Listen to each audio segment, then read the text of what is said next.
Welcome, my friends, to Taper Town, and this is a field guide to losing your mind gracefully. Of course, my friends, this is a place that every runner visits, but few truly survive without a little touch of madness. Hey friends, I'm Coach Christine, host of Extraordinary Strides, and I made it my mission to guide you through this wild, weird, and wonderful corner of the entire running journey.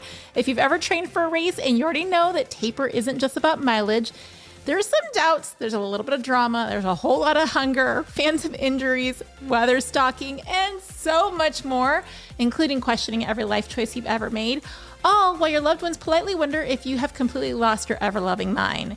That is what makes Taper Town so special. It's not just a physical place in your training, it's a shared mental neighborhood we all wander into, usually armed with a little bit too much pasta, definitely too many packing lists, and way too much free time. This guidebook is part comedy, a little bit survival, and 100% truth for anyone who's ever said, why do I feel worse when I'm supposed to be feeling better? So let's grab your hydration bottle, lace up your nerves instead of those laces, because we're going to take a long, winding tour of Taper Town together. Trust me, by the end, you should be laughing at the madness. You'll recognize yourself in every single section of Taper Town map, and maybe even embrace the chaos as proof that you are exactly where you're supposed to be.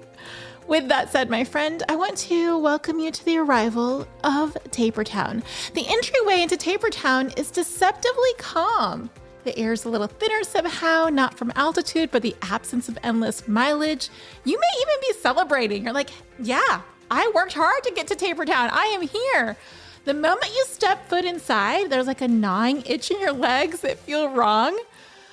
Too much rust, too little sweat. The roads are eerily quiet, paved with old training logs and discarded gel wrappers, as if the town is built entirely on the memories of long runs gone by. You know you've arrived because time slows down. The runs that once devoured whole mornings are now replaced with short, sharp jogs that barely take the edge off your energy. And what once felt indulgent, like sleeping in and sitting with a coffee instead of rushing to run, is suddenly a little suspicious. You're like, what is going on here? Every extra hour rest feels like it's a trap. The locals, which are your fellow runners, shuffle through the streets muttering, I'm losing my fitness. Or they're online posting that.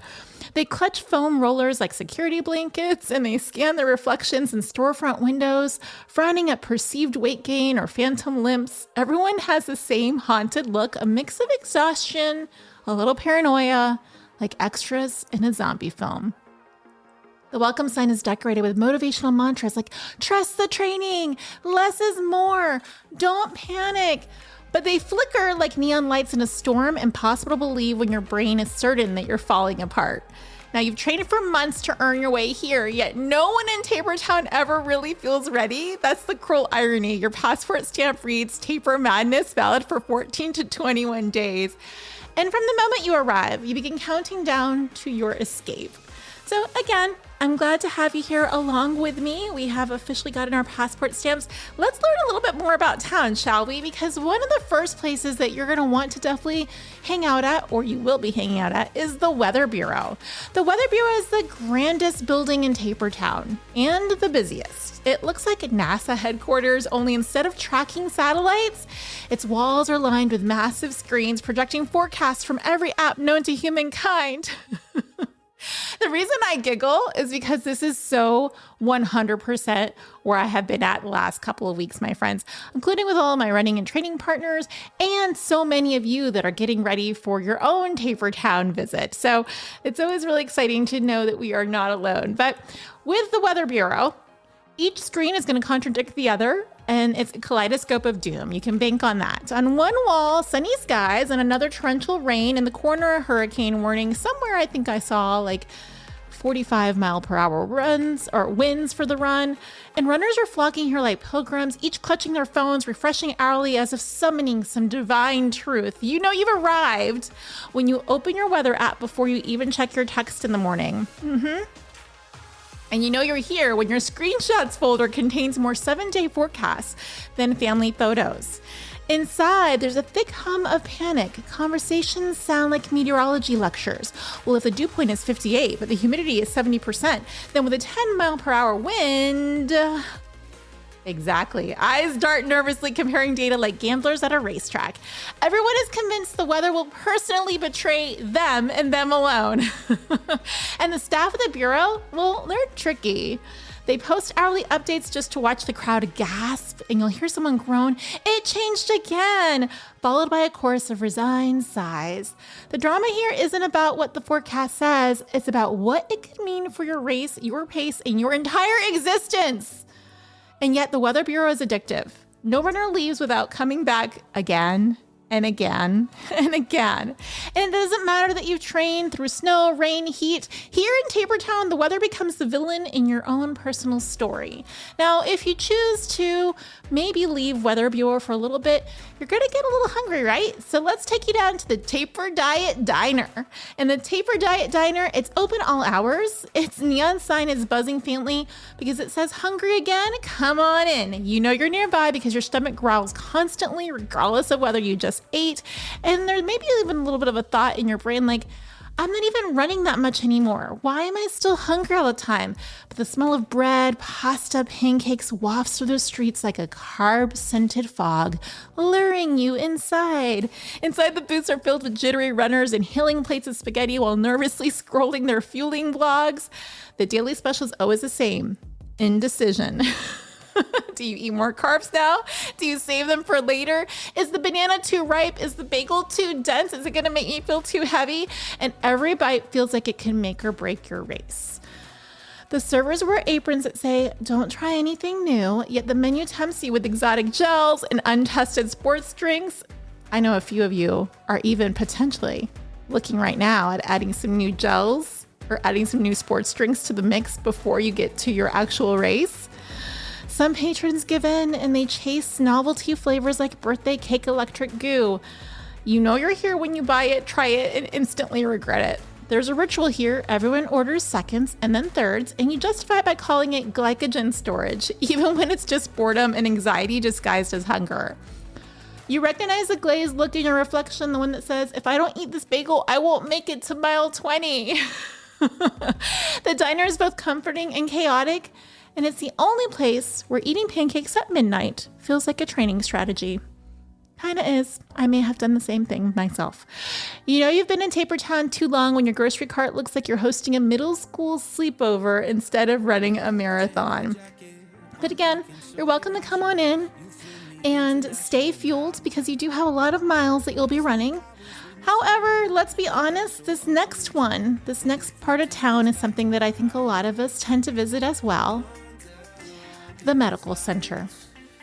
Phantom Injury Lane is the shadiest street in Taper Town, and at its center stands the medical center. It's not large, but the line out the door is always long. You'll know you're here when a new ache appears out of nowhere, like, hello, my knee yesterday on my easy run. What was that all about? Or an ankle twinge on a walk to the mailbox, or a sore hip after sitting on the couch. Inside, the waiting room buzzes with runners poking at shins and stretching hamstrings, each convinced they've sustained a career-ending injury. And the decor is minimal, posters reminding you that rest is best, soreness is not the same as injury, but no one really believes them. The doctors here are faceless and nameless, more like mirrors than physicians. They don't speak, they let you project your deepest fears, and you ask, will I make it to the starting line? And the silence feels like a diagnosis. You pull out your phone, you consult WebMD, which gleefully informs you that your mild foot ache is either tendinitis or terminal illness, but either way, you probably shouldn't make it to the race.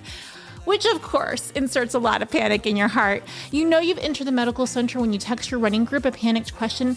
Does anyone know what it means if your knee clicks when you're breathing? You know you're deep in its halls when you suddenly swear you've forgotten how to run at all. And the irony is that 99% of these injuries in Taper Town vanish as quickly as they appear, but you won't believe that until the gun goes off on race day. Until then, the medical center has you on speed dial. My friends, if you haven't checked into this yet, do know this is all satire, so if you truly are injured, maybe take yourself to a true medical center or medical doctor. But for now, we're in Taper Town, where satire reigns supreme. Now let's talk about the next one on this list because I personally visited this area more than I generally would. I'm not sure specifically why I was so called to it, but I'm going to blame it on my training partner because she sent me the text that got me going about it. And that is visiting Retail Row. Retail Row is the Vegas strip of Taper Town. There's bright lights, catchy slogans, and an endless buffet of products that I definitely did not need, and you don't either, but suddenly you feel like you cannot live without. Shoes line the sidewalks like slot machines, each one promising faster splits and fewer blisters. The air smells faintly of new rubber soles and credit card debt. And you know you're in Retail Row when you walk in for Body Glide and come out with a hydration vest, 4 packs of experimental gels, and a running belt that looks like a tactical weapon. Panic-driven purchases are the local currency, my friend. Nobody leaves without swiping their card at least once, maybe a few more times. And we're not even talking about Retail Row at Expo. We're just talking about while you're waiting to get to Expo. Every shop window screams promises. New socks equals new PR. Train smart, shop hard. And last minute equals best minute. Let's not do this, my friend. There's even a race day wardrobe crisis outlet. This was my favorite location, by the way, in Retail Row. I visited it several times. I still think I have like 3 options. Where runners justify buying a brand new singlet 2 weeks out and mutter, I'll just break it in on my shakeout run.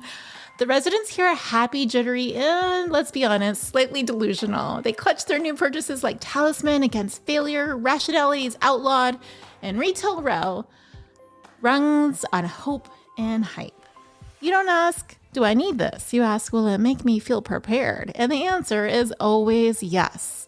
The telltale sign that you have stayed too long is when you start to have to buy a suitcase for all of things that you've just purchased with unopened gear, of course, 3 pairs of identical shoes, and a bank account balance that screams louder than your hamstrings. My friend, your bank is likely going to ask you to leave Retail Row. So when you do know that the next place for you to visit in Taper Town is Domestic Affairs Department. The Domestic Affairs Department is less a government agency and more a soap opera set. The building looks ordinary, but once you step inside, the emotional atmosphere is thick enough to choke on. Mood swings ricochet off the walls like dodgeballs. And let's be honest, here, small inconveniences become international crises. Someone ate the last banana, it was betrayal. Someone moved your favorite water bottle, absolute catastrophe. You know you've arrived when you start crying because your laundry detergent is out of stock, or snapping at your dog for walking too slowly. Family members and friends are the true unsung heroes of this department. They tiptoe around you, careful not to trigger a monologue about carb ratios or sock thickness. Spouses develop selective hearing.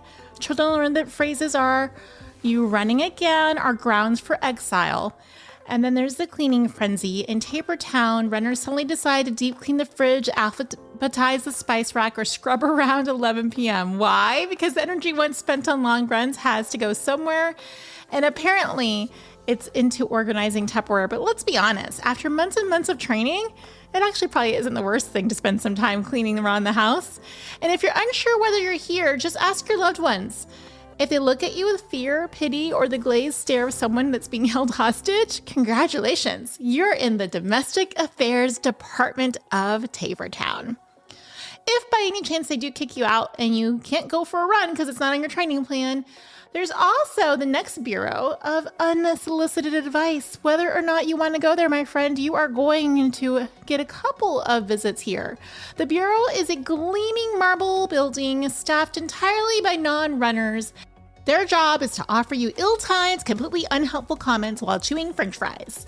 You know you're inside when someone says, you're running 26 miles? Is that like a 5K? Or I don't even drive that far as 26 miles. Or the classic, don't worry, you'll probably win. The walls echo with nonsense advice like just run faster. Oh, I've heard that one. And my cousin ran a marathon once without training. You'll be fine. The bureau runs on frustration. That's it, just 100% frustration. Every runner who enters leaves with clenched fists, a forced smile, and it's part of the rite of passage.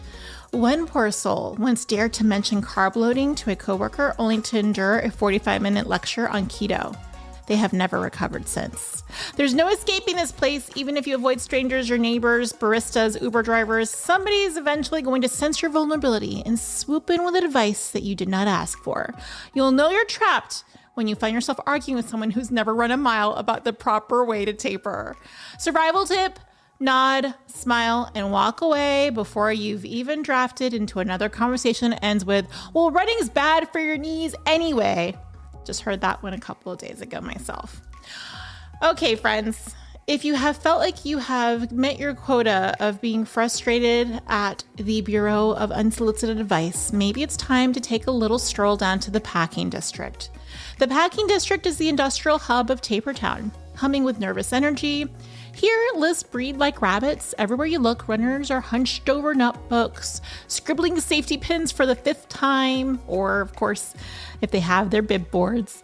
The buildings are warehouses filled with gear, socks stacked like sandbags, energy gels arranged in rainbow rows, water bottles sorted by milliliter, and every street is named after an item that you're terrified of forgetting. Shoelace Street, or Garmin Alley, Safety Pin Plaza. You know you're here when you made at least 3 separate packing lists and taped them to different parts of your house. Maybe if you need to set a couple of reminders on your phone as well. One's in the kitchen, one in the bathroom, one in your shoe closet. Each list has items crossed out and rewritten because you no longer trust your capacity to pack all the things you need for your race. The Packing District never sleeps. Nope, sure does not. Runners pace the streets at midnight, muttering about weather contingency gear, rain poncho, throwaway sweatshirt. Oh, that reminds me, I do need throwaway gear. 4 hats. Their paranoia is palpable. You don't ask if you packed something, you ask if you packed enough of it. And you know that you've overstayed your visit when you're packing for a marathon like you're heading out on a 6-month Antarctic expedition. Now, I will say the Packing District also has some addendum buildings, depending if you are doing a local race, domestic, or if you're flying internationally. But for this Taper Town visit, let's not overcomplicate things. Let's make our way to somewhere maybe a little friendlier, like the town square is where family and friends are at in that arena there. So at the center of Taper Town lies Town Square, where runners gather like moths to a flame. Every night the air fills with the same chant. It's just Taper Madness. It's both a mantra and a therapy session. The square is cobblestone with discarded weather app screenshots and old training plans. A fountain in the middle bubbles with electrolyte drinks. Benches overflow with runners swapping war stories about phantom injuries or carb struggles and sudden mood swings. And family and friends hover around the perimeter, clutching lattes and looking bewildered. They nod politely as runners rant about dew points and negative splits. But you can see their nods leave their bodies after the 3rd repetition. Some eventually disappear into the crowd of non-runners who gather at the exit to sanity sign. You don't get to go there, though. If you're racing, just so you know, exit of sanity sign is not for you. You'll have to U-turn. You also know that you're in Town Square, though, when you've been told the story of long run so many times that even you're tired of hearing it. You know what I'm talking about. You're repeating it, you're repeating it, you're repeating it. You've heard of it from your friends. You're done. You also know that you're here when strangers nod in solidarity after you whisper, I think my Garmin is broken. There's no way that I'm really this slow. Town Square is both chaotic and comforting. It's the only place where everyone gets it, whether it's banana or bagels, and it's treated like it's a serious philosophical debate.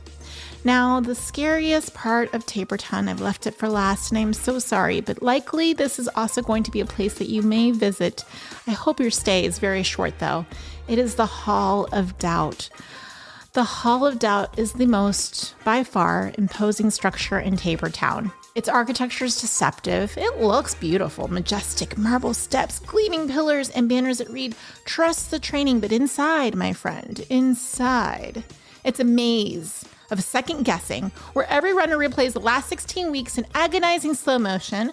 The first room is lined with giant screens, looping your old training runs. You watch yourself slog to that long run in the rain, whispering, was it good enough? And in the next room, a chalkboard is scrawled with forgotten intervals, each one nagging, should you have gone harder or longer or faster? The air here is heavy with what ifs. Did you peak too early? Did you miss too many runs? Should you have done more strength work, more speed, more hills? Every path through the hall leads to a different flavor of self-doubt. Some runners wander for hours, staring at training logs until they see numbers that aren't actually there. And you know that you're in the hall of doubt when you find yourself pulling out your watch to scroll through old splits like they hold secrets of the universe. And when you open your training plan for the 100,000th time, suddenly convinced that missing that one tempo run in week 7 doomed you forevermore. The cruelest exhibit in the hall, it's the comparison gallery. It's the scariest. Here, holograms of other runners appear, strangers from Instagram, people in your running group. Seemingly, they all did more. They're all better. They're all faster. And logically, it's smoke and mirrors. But you still wonder if you've trained enough. There's only one way out of the hall, my friend. It's accepting that the hay is in the barn or the dishes are done. The training is officially over and you can't rewrite the past 3 months and the last 3 days. But of course, no one truly leaves without pacing back through at least once more just to double check. My friend, now it is officially your time, the race day departure. At dawn, the bus waits at the edge of Taper Town. Runners will climb aboard, arms laden with overstuffed bags, bellies heavy with carbs, and eyes glazed from lack of sleep. The streets that you leave behind are littered with empty Jill wrappers, shopping receipts, and shredded weather forecasts. As the bus pulls away, something shifts. The phantom injuries fade, the mood swings settle, and even the weather apps seem a little calmer, showing a forecast that suddenly looks like you will handle whatever comes your way. For the first time in weeks, you smile. You realize the madness of Taper Town was just part of the ritual, the hunger, the panic, the obsessive cleaning. It's not weakness. It was your body and brain recalibrating for what's next. The bus rumbles forward to the start line, and you adjust your watch, tighten your laces, and take a beautiful, big, deep breath. You have officially, my friend, survived your visit to Taper Town. Until next time, you are now officially ready to run. That, my friends, concludes our grand tour of Taper Town. I don't know if you're currently a visitor there. I myself am. The land of phantom pains and snack debates, weather obsession, and emotional whiplash. Well, if you've made it through these last few moments with me without recognizing yourself at least 5 times, I'd argue that you either skip Taper altogether or you're not being 100% honest. Here's the fun part, though. You don't have to wander these streets alone. I have created a Taper Town bingo card inspired by my training buddy, Jennifer. Thank you for that text. It made me smile, made me giggle, and made me welcome you to Taper Town, inspiring this entire episode and our Taper Town bingo card. For my friends, that's all for you listening in. If you want your own Taper Town bingo card for you to play along with your running buddies, print it out, bring it to the group runs, or just keep it handy to laugh to yourself every time you're fresh the weather up for the 47th time in one morning. You can grab yours by using the form in episode notes. Just use that link right in there. And while we're laughing together through Taper, I want to let you know that I'll also be packing my own bags for something extra special. I'm heading down under to Sydney Marathon, which has officially joined the lineup as the 7th World Marathon Major. This will be my 7th major so far, and I cannot wait. Let me tell you, I'll be checking into Taper Town. Actually, I'm pretty much the mayor. Welcome. I'm part of the welcoming committee for sure. I have my passport in hand. Those doubts are definitely swirling if I packed enough and if the weather is going to cooperate, but the excitement is truly sky high. So whether you're tapering for your very first 5K, your 10th marathon, maybe you're joining me in Sydney, or a bucket list race of your dreams, remember this: the madness is truly part of the magic. The fact that you're even in Taper Town means you've done the work and you're ready for the reward. Now go forth, play some bingo, eat the bagel and the banana, and I'll see you on the start line, whatever your next race may be. Stay extraordinary.